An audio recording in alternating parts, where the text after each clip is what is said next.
100 mètres sous terre, à la frontière franco-suisse, le CERN a construit le plus grand accélérateur de particules de notre planète. Il s'agit du LHC, dont les découvertes sont les plus passionnantes et les plus révolutionnaires de toute la physique. Y a-t-il quelque chose d'autre qui se passe au CERN? Le LHC pourrait-il aussi déchirer le tissu de notre univers? Regardez jusqu'à la fin pour tout savoir. Zoom sur le CERN et ses activités. Le CERN, l'Organisation Européenne pour la Recherche Nucléaire, est l'un des plus grands et des plus prestigieux laboratoires scientifiques du monde. Il a pour vocation la physique fondamentale, la découverte des constituants et des lois de l'univers. L'un des objectifs du CERN est de comprendre comment l'univers est constitué et comment il fonctionne à un niveau fondamental. Certaines des principales théories qui tentent d'expliquer l'ensemble de l'univers comprennent des dimensions supérieures aux 3 dimensions que nous connaissons. Ces dimensions supérieures sont nécessaires pour que certaines interactions fondamentales se produisent entre les éléments qui, selon ces théories, constituent notre réalité et ces interactions qui devraient laisser des signes. Ces signes comprennent la détection des traces de certaines particules à courte durée de vie, ainsi que l'énergie manquante après que d'autres particules comme les gravitons aient migré vers des dimensions supérieures. Les scientifiques du CERN sont à l'affût de ces phénomènes spécifiques. Pendant les premiers instants du Big Bang, la matière et l'antimatière ont été créées dans des quantités presque identiques. Mais heureusement pour nous, il y avait un peu plus de matière que d'antimatière, de sorte qu'après l'anéantissement de ces deux opposés, l'univers a été laissé avec le petit morceau de matière qui a survécu à la bataille. Personne ne sait vraiment pourquoi il y avait plus de matière que d'antimatière. Il semble qu'il y ait simplement eu une asymétrie dans ces premiers instants, mais l'antimatière recèle encore de nombreux mystères et pourrait détenir les clés permettant de mieux comprendre notre univers. Ce qui a poussé à de nombreux scientifiques à essayer de créer et d'étudier ce matériau étrange. L'un des premiers objectifs des chercheurs du CERN était de pouvoir créer de l'antimatière qu'ils pourraient ensuite étudier pendant plus longtemps. Comme son nom l'indique, l'antimatière est le contraire de la matière et dès qu'elle entre en contact, elle s'annihile mutuellement dans une violente explosion. Le grand collisionneur de hadrons. Le grand collisionneur de hadrons est long de 27 km. Au sein du CERN, il fait tourner les particules élémentaires à très grande vitesse, puis les fait s'écraser les unes contre les autres avec une telle force qu'elles se déchirent. Le LHC est une merveille moderne, c'est le plus grand instrument scientifique du monde. Il nous aide à comprendre ce qui se passe exactement avec la matière dont nous sommes faits et comment elle se comporte à l'échelle la plus petite dans ses états les plus énergisés. Mais son utilisation représente-t-elle une menace pour notre existence? L'astrophysicien britannique Martin Rees a averti que les grands accélérateurs de particules comme celui du CERN pourraient potentiellement créer des scénarios apocalyptiques assez fous. Il y a essentiellement 3 façons dont notre vie, telle que nous la connaissons, cesserait d'exister si quelque chose tournait mal avec le grand collisionneur de hadrons ou d'autres technologies similaires. La première inquiétude de Martin Rees est que ces accélérateurs de particules massifs peuvent créer des choses appelées lumières étranges. Des particules hypothétiques qui, si elles entraient en contact avec la matière de notre planète, pourraient la condenser à la taille d'un terrain de football. Comment cela pourrait-il fonctionner? Il faut d'abord comprendre de quoi sont faites les matières. Tous les atomes sont faits de bouchons. Il y a 6 types de quarks que nous connaissons, à savoir le quarks haut, le quarks bas, le charm quark, le top court, quarks bas et le strange quark. Parmi ceux-ci, seuls les quarks hauts et bas ont une masse qui fait réellement partie de la matière et de l'espace. Les autres se désintègrent très rapidement en d'autres éléments. Mais dans les années 1970, les physiciens ont voulu jouer avec l'idée de ce qui se passerait si les atomes étaient soumis à des pressions et des énergies extrêmes dans leur modèle. Les atomes étaient pressurisés au point que leurs protons et leurs neutrons éclatent en quarks. Les défis du CERN face aux risques liés à l'utilisation de LHC. Sous une pression encore plus forte, les quarks ascendants et descendants pourraient se condenser et certains pourraient se transformer en quarks étranges stables et plus lourds si la stabilité est atteinte. On obtient de la matière étrange. Cette matière pourrait proliférer sous forme de strands gelés ou de morceaux de matière étrange. Si cela se produit, les strangélites se répandraient dans l'univers comme un virus. Toutes les autres matières avec lesquelles ces particules virales entreraient en contact seraient attirées par la stabilité et la masse des strangelets et se convertiraient immédiatement à leur état hautement compressé. Cela signifie que si un strangelet frappait la Terre, notre planète se condenserait à la taille d'un astéroïde. Et si un strangelet frappait le Soleil, il se condenserait en une étoile étrange, puis la Terre gèlerait. Les strangelets flotteraient essentiellement dans l'univers, transformant tous ceux avec quoi ils entreraient en contact en étranges. Toute la matière finirait par devenir de la matière étrange. Notre univers serait un épisode littéral de choses étranges. Devrions-nous nous inquiéter que les expériences en cours avec le grand collisionneur de hadrons puissent produire un univers à l'envers de la matière étrange? Les scientifiques du CERN disent ne pas s'inquiéter. Le grand collisionneur de hadrons est loin d'être assez puissant pour produire les environnements nécessaires pour que les quarks se transforment en une matière étrange étrange stable. La pression à l'intérieur de ces étoiles est si élevée qu'elle pourrait déchirer les atomes et transformer les quarks ascendants et descendants en quarks étranges. Finalement, la matière étrange créée consommerait l'étoile de neutrons et la transformerait en étoile étrange. Une autre menace beaucoup plus sérieuse liée au LHC. Les trous noirs sont les monstres ultimes du cosmos. Avec leur masse extrême et leur attraction gravitationnelle, ils mettront fin à tout ce qui s'aventurera trop près d'eux. Certains scientifiques ont prédit que lorsque le grand collisionneur de hadrons écrasera des particules subatomiques, les forces énergétiques présentes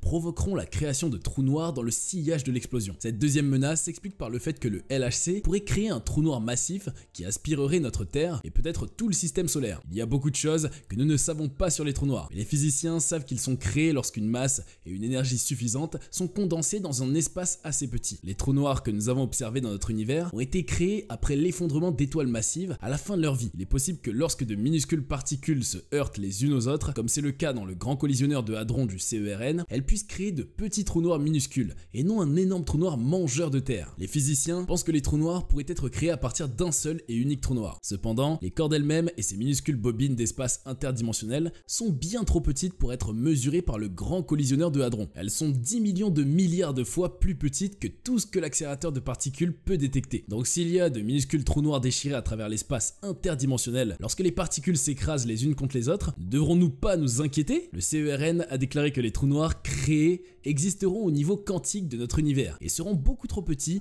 pour avoir une influence ou un impact sur le monde macroscopique. C'est rassurant, mais il y a encore beaucoup d'inconnus dans le monde de la gravité quantique et la compréhension de son fonctionnement est toujours l'un des principaux objectifs d'étude de la physique moderne. La Terre est bombardée chaque jour par des particules qui entrent en collision avec l'atmosphère à des énergies plus de 100 millions de fois supérieures à ce que peut produire le grand collisionneur de hadrons. Il est possible que ces particules soient déjà là, autour de nous, mais que nous ne les ayons pas vues. Ces trous noirs minuscules seraient super instables, et s'ils existent, ils existeraient pour une durée si brève que nous pourrions à peine l'appeler temps. Une troisième menace. Le troisième problème qui pourrait résulter de la collision de toutes ces particules au CERN est qu'elles pourraient potentiellement déchirer l'espace-temps lui-même. Le vide de l'espace, que nous considérons normalement comme vide, est en fait rempli de plus de choses que nous ne le pensons. Un accélérateur de particules suffisamment puissant pourrait potentiellement déchirer l'espace lui-même en créant ce que l'on appelle une transition de phase. Les transitions de phase se produisent tout le temps. Elles se produisent lorsque l'eau se transforme en glace ou en vapeur. Elles se produisent aussi lorsque les atomes s'ionisent ou perdent un de leurs électrons. Ces transitions sont très courantes. L'affirmation selon laquelle un instrument fabriqué par l'homme pourrait déchirer le tissu de l'univers est très répandue et a été assez solidement réfutée. Cependant, il existe des forces à l'œuvre qui dépassent de loin la capacité que nous avons de recréer des choses telles que la naissance et la mort des étoiles. Les quasars, qui brillent plus fort que des galaxies entières, et les trous noirs supermassifs existent à des échelles d'énergie que nous ne pourrions pas espérer atteindre en construisant quelque chose tel qu'un grand accélérateur de particules. Le CERN se penche également sur l'un des mystères les plus anciens de la physique,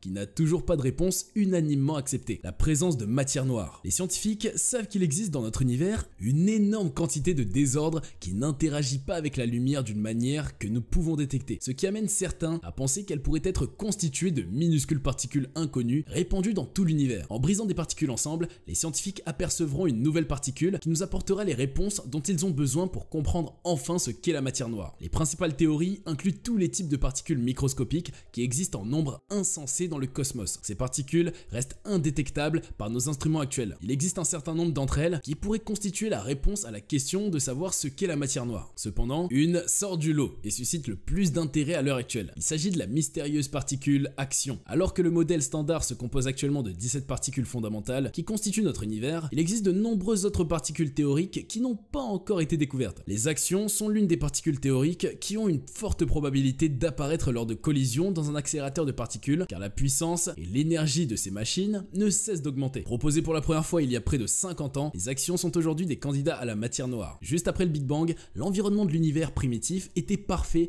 pour un très grand nombre de ces particules. Les scientifiques travaillent actuellement sur des tests d'ingénierie spécifiques qui ont une énergie suffisamment élevée pour que les actions se forment, permettant ainsi aux chercheurs de les détecter directement pour la première fois. Les accélérateurs tels que ceux créés par le CERN envoient des particules subatomiques dans tous les sens jusqu'à ce qu'elles atteignent des vitesses proches de celles de la lumière avant d'être détruites par l'explosion. Les collisions provoquent l'éclatement des particules accélérées dans une formidable libération d'énergie, faisant voler les particules fondamentales qui se désintègrent en leur constituant et permettant aux scientifiques d'observer le monde subatomique puis d'étudier les interactions des particules à l'issue de ces collisions. Lors de l'accélération et de la collision de protons, une particule a été libérée, ce à quoi les scientifiques ne s'attendaient pas. Les protons sont généralement constitués de deux quarks up et d'un quark down. Mais lorsque ces protons sont entrés en collision, un quark étrange plus lourd a été produit. Cela pourrait-il être la preuve d'une insuffisance physique qui n'a jamais été découverte auparavant? Le LHC, plus sécuritaire que jamais. Le LHC fonctionne à nouveau depuis quelques mois, après une interruption de quelques années pendant lesquelles il a été modifié et amélioré. Il a continué à montrer aux scientifiques de nouveaux types de particules jamais vus. Maintenant qu'il est à nouveau opérationnel, les physiciens du CERN ont déjà fait des surprenantes découvertes. Il s'agit de 3 nouvelles particules. Ce ne sont pas vraiment des particules,